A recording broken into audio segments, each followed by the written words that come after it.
Michael from Jim's Antennas. I've been with Jim's Antennas for 15 years and 6 days a week I've been climbing around on ladders, and in today's isolation period that we're going through, there are a lot of people doing a lot of DIY projects at home.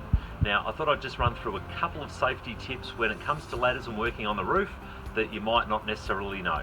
So I've got a couple of downlights that need to get changed out at home, so I thought I'd set up a couple of ladders, run through a couple of different bits and pieces. Now I've seen a lot of horrendous ladder setups over my time, so I just want to run through a couple of basics that will hopefully keep you safe at home.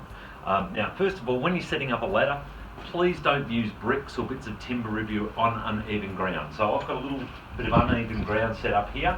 Now I've got a commercial grade ladder stop. Now the idea of that is that the ladder actually chocks into this little piece of rubber here and can't move until you get it secured up on top of the wall there. Now I've also used outriggers. Now the advantage of outriggers in this case is that I want to get directly underneath where my downlight is, but I also don't want the ladder sliding left or right. Plus I want to be able to protect the render on the wall. So whenever we're in a customer's home, we always want to make sure that their house is left the way that we find it, and we also don't want us falling off the ladder. So outrigger is brilliant, so is the ladder stop, so please try and use those wherever possible.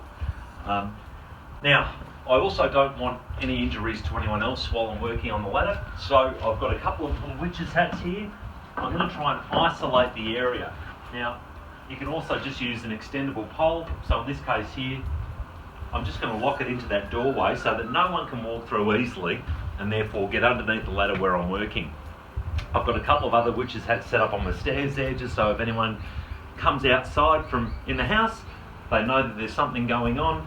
We've got these nice little collapsible ones as well, so if you want to tuck them into your car, they're really great when you're travelling. If anything happens on the road, you can just pull them out and pop them up and away you go. So we're all safe, we're all ready to climb up the ladder. We're isolated, no one can get injured here, and my ladder is secure and safe.